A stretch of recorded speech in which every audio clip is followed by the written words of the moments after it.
Letter from Miss Mina Murray to Miss Lucy Westenra, 9 May.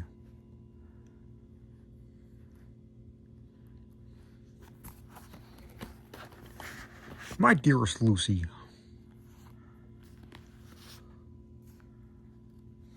forgive my long delay in writing, but I have been simply overwhelmed with work.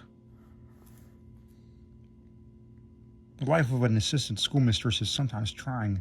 I'm longing to be with you and by the sea, where we can talk together freely and build our castles in the air. I've been working very hard lately, but because I wanted to keep up with Jonathan's studies, and I've been practicing long shorthand very assiduously. When we are married, I should be able to be useful to Jonathan, and if I can, stenograph well enough, I can take him down what he wants to say in this way and write it out for him on the typewriter, at which also I am practicing very hard. He and I are sometimes write letters from shorthand, and he's keeping a stenographic journal of his travels abroad. When I am with you, I shall keep a diary in the same way.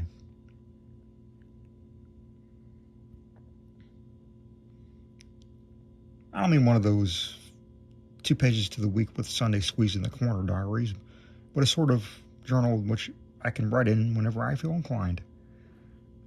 I do not suppose that there will be much interest to other people, but it is not intended for them.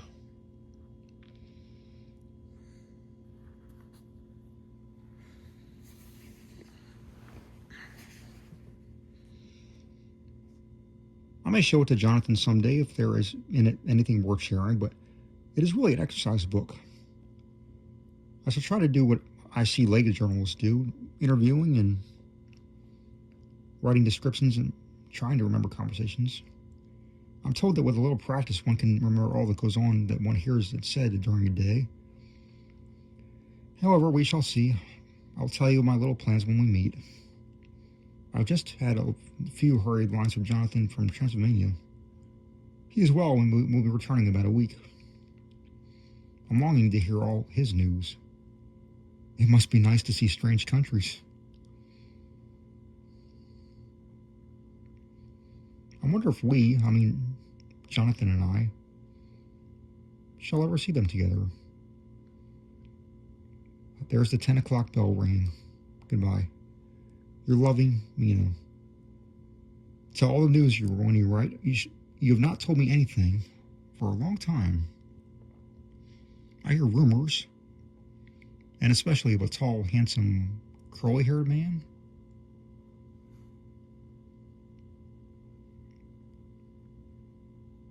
Letter, Lucy Westenra to Mina Murray, 17 Chatham Street, Wednesday.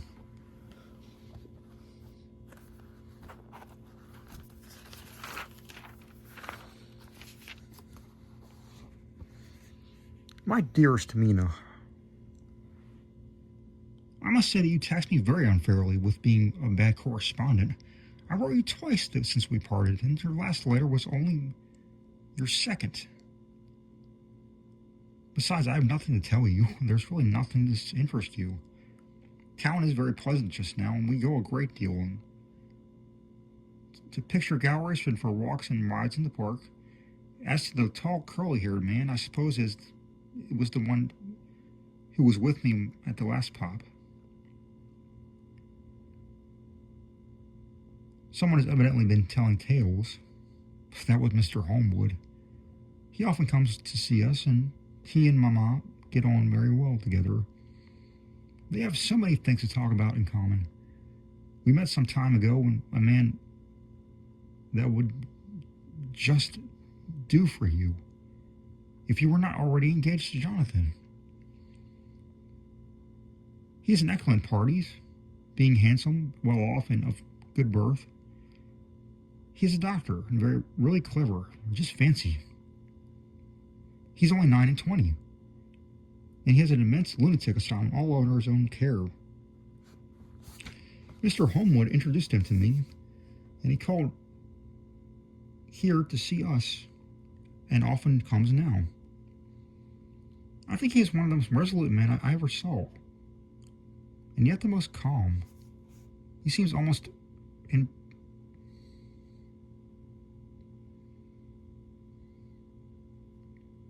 imperturbable. I can fancy what a wonderful power he must have over his patients. He has a curious habit of looking one straight in the face as if trying to read one's thoughts. He tries this one very much on me, but I flatter myself he's got a tough nut to crack. I know that from my glass. Do you ever try to read your own face? I do, and I can tell you that it's not a bad study, and it gives you more trouble than you will fancy if you have never tried it. He says that I afford him a curious psychological study, and I humbly think I do. I do not, as you know, take a sufficient interest, and I humbly think that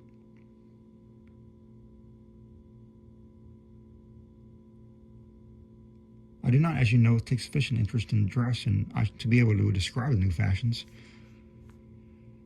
Dress is a bore. That is slang again, but never mind. Arthur says that every day. It is all out.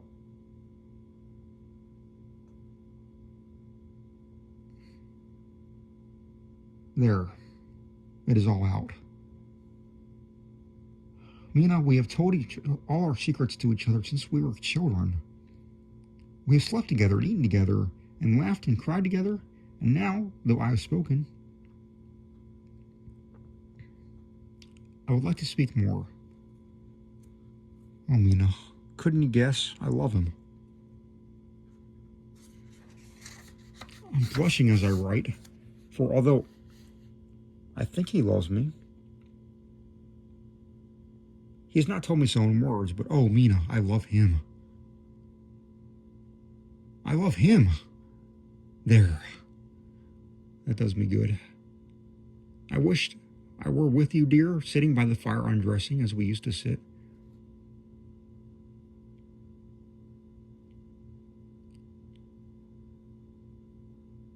And I'll try to tell you what I feel. I do not know how I am writing this, even to you. I'm afraid to stop, or I should tear up the letter, and I don't want to stop. For I do so want to tell you all. Let me hear from you at once, and tell me all you have to think about it. Mina, I must stop. Good night. Bless me in your prayers, and Mina, pray for my happiness.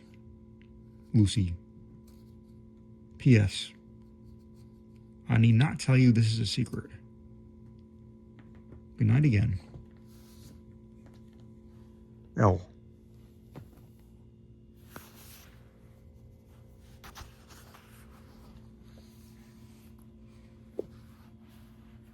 Letter, Lucy Westenra to Mina Murray, 24 May. My dearest Mina, thanks. And thanks again for your sweet letter. It was so nice to be able to tell you and to have your sympathy. My dear, it never rains but it pours.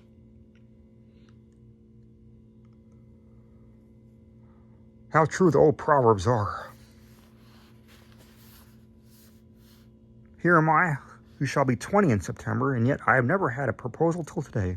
Not a real proposal, and today I have had 3. Just fancy 3 proposals in one day. Isn't it awful? I feel sorry, really, and truly sorry for 2 of the poor fellows. Oh, Mina, I am so happy that I don't know what to do with myself. And 3 proposals. But for goodness sake, don't tell any of the girls, or they would be getting all sorts of extravagant ideas and imagine themselves injured and slighted as if their very first day at home they did not get 6 at least. Some girls are so vain. You and I, Mina, dear, who are engaged and are going to settle down so soberly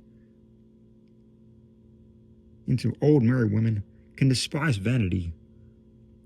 Well, I must tell you about the 3, but you must keep it a secret, dear, from everyone except, of course, Jonathan. You will tell him because I would, if I were in your place. Certainly tell Arthur. A woman ought to tell her husband everything. Don't you think so, dear? And I must be fair. Men like women, certainly their lives to be quite as fair as they are. And women, I'm afraid, are not always quite as fair as they should be.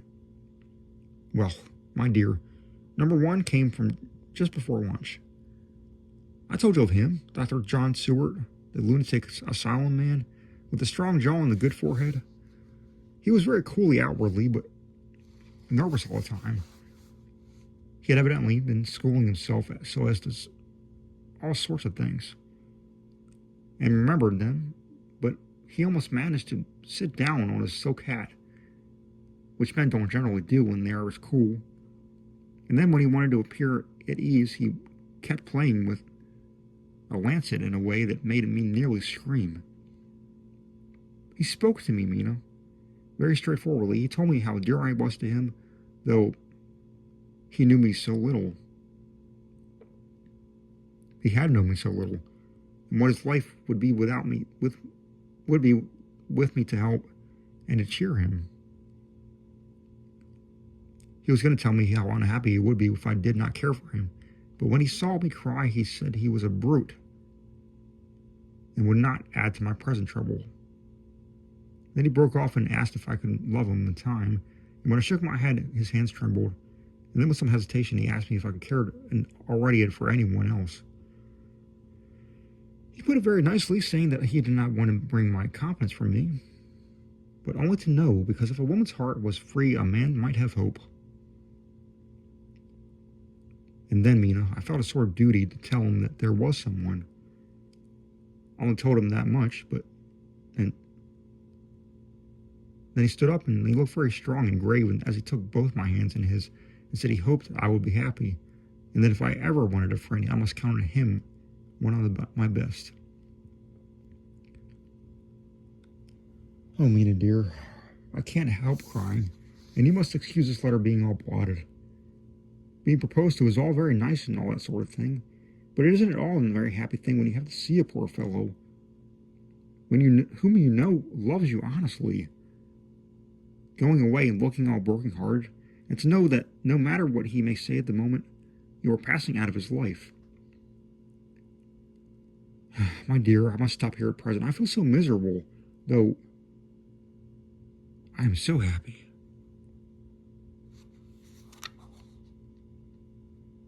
Evening. Arthur's just gone, and I feel in better spirits than when I left off. So I can go on telling you about the day. Well, my dear, number two came right after lunch. He's such a nice fellow, an American from Texas, and looks so young and so fresh that it seems almost impossible that he has been so many places and had such adventures. I sympathize with poor Desdemona when she had such a string poured in her ear, even by a black man. I suppose that we women are such cowards that we think a man will save us from our fears, and we marry him. I know now what I would do if I were a man and wanted to make a girl love me. No, I don't, for there was Mr. Morris telling us his stories, and Arthur never told any. And yet, my dear, I am somewhat previous. Mr. Quincy P. Morris found me alone, and it seems that a man always does find a girl alone. No, he doesn't, for Arthur tried twice to make a chance, and I helping him all I could.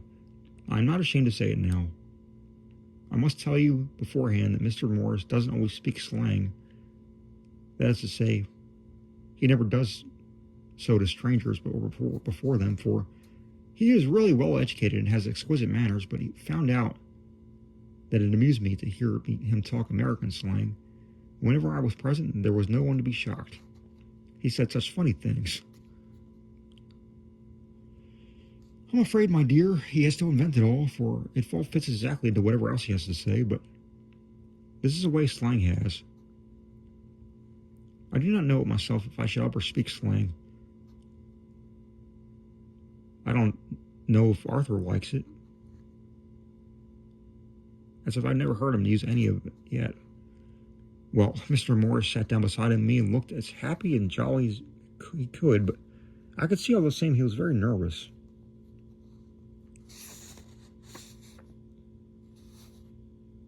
He took my hand in his and said ever so sweetly, "Miss Lucy, I know I ain't good enough to regulate the fixings of your little shoes, but I guess if you wait and try till you find a man you will go join them 7 young women with the lamps when you quit. Won't you just hitch up alongside of me and let us go down the long way road together, driving in double harness?"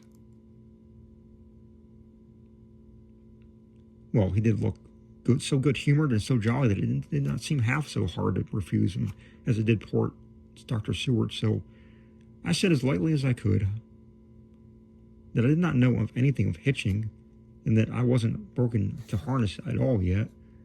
Then he said he had spoken in a light manner, and hoped that if he had made a mistake in doing so on so grave, so momentous, and so occasion for him, I would forgive him.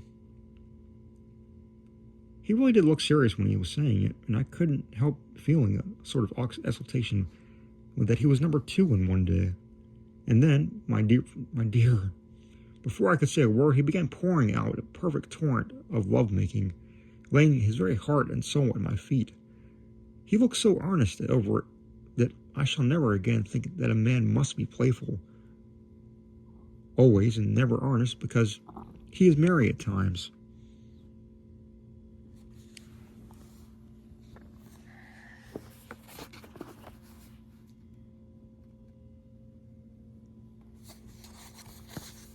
I suppose he saw something in my face which checked him, for he suddenly stopped and said with a sort of manly fervor that I could have loved him for if I had been free,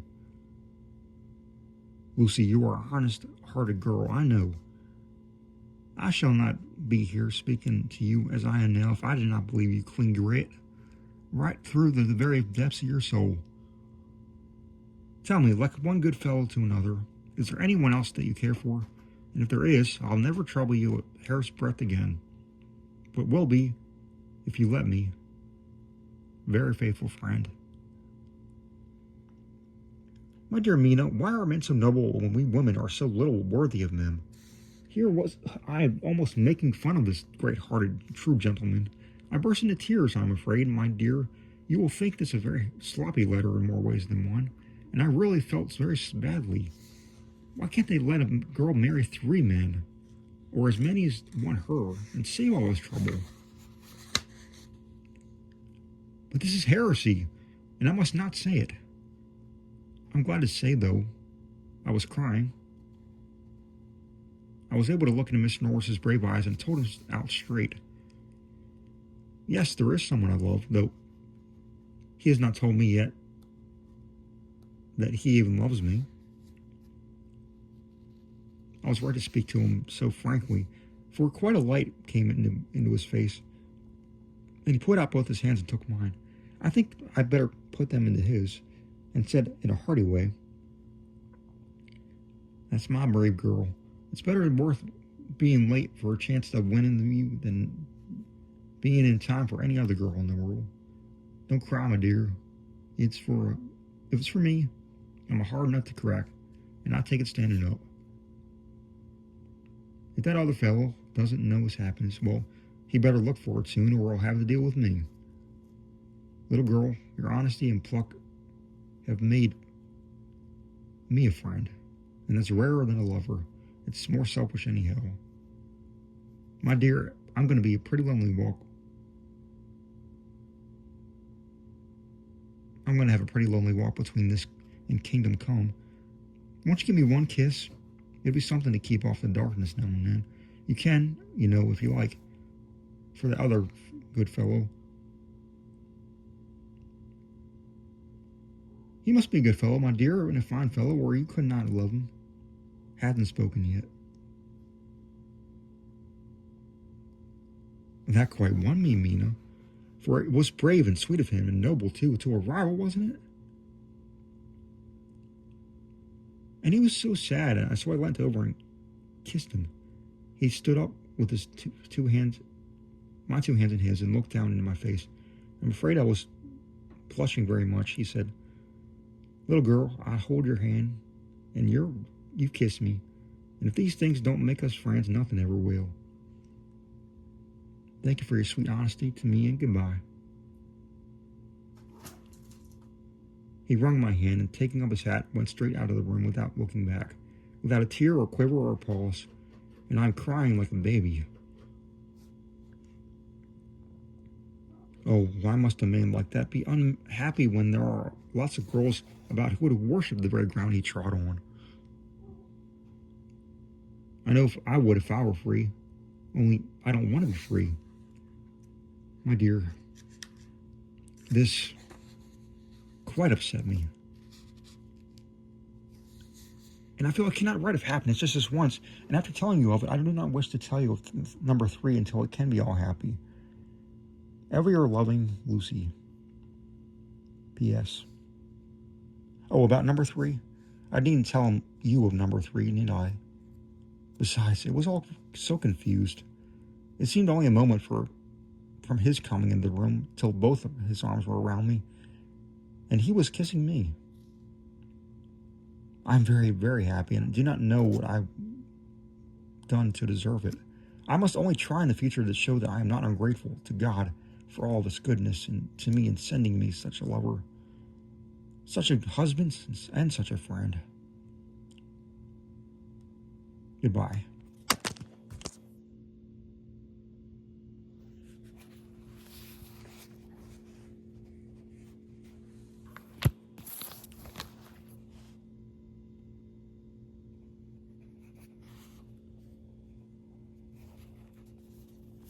Dr. Sewitt's journal, diary, kept in phonograph.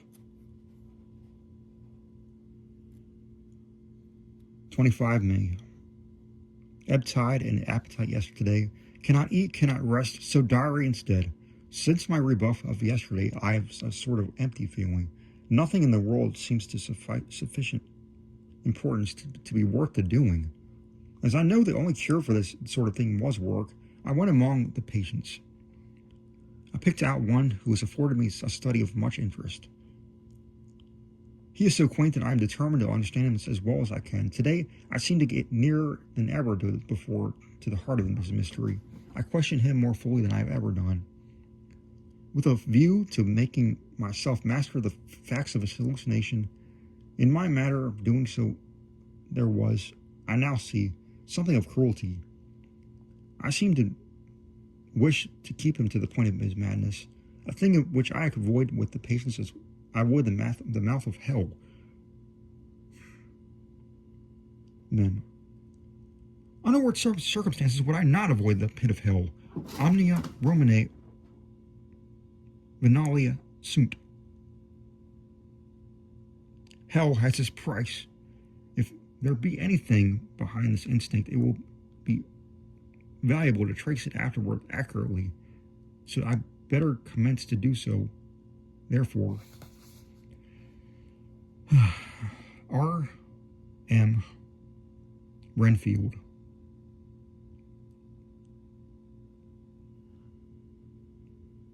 Age 59, sanguine temperament, great physical strength, morbidly excitable, periods of gloom ending in some fixed idea which I cannot make out. I presume that the sanguine temperament itself and the disturbing influence end in a mentally accomplished finish. A possibly dangerous man, probably dangerous if unselfish. In selfish men, caution is as secure as armor for their foes as for themselves.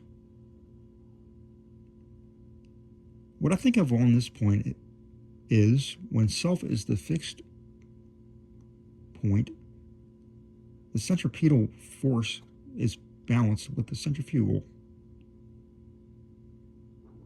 When duty, a cause, etc., is the fixed point, the latter force is a paramount, and only accident or a series of accidents can balance it.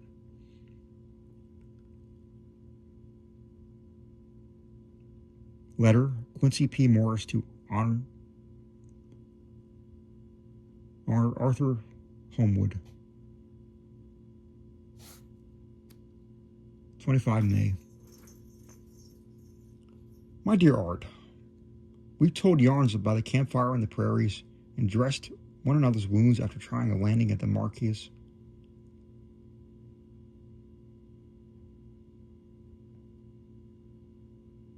The Marquesas, and drunk healths on the shore of Titicaca. There are more yarns to be told, and other wounds to be healed, and another health to be drunk. Won't you let this be at my campfire tomorrow night? I have no hesitation in asking you, as I know a certain lady is engaged to a certain dinner party, and that you are free.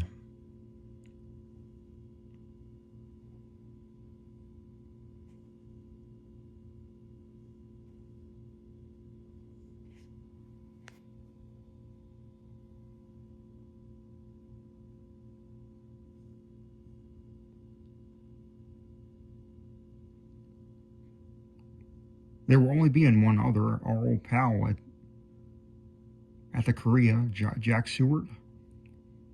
He's coming too, and we both want to mingle our weeps over the wine cup and to drink a health with all the hearts to the happiest man in all the wide world, who has won the noble heart that God has made and best worth winning. We promise you a hearty welcome and a loving greeting and a health as true as your own right hand. We shall both swear to leave you at home if you drink too deep to a certain pair of eyes. Come. Yours as ever and always, Quincy P. Morris. Telegram from Arthur Homewood to Quincy P. Morris, 26 May. Count me in every time. I bear messages which will make both of your ears tingle. Art.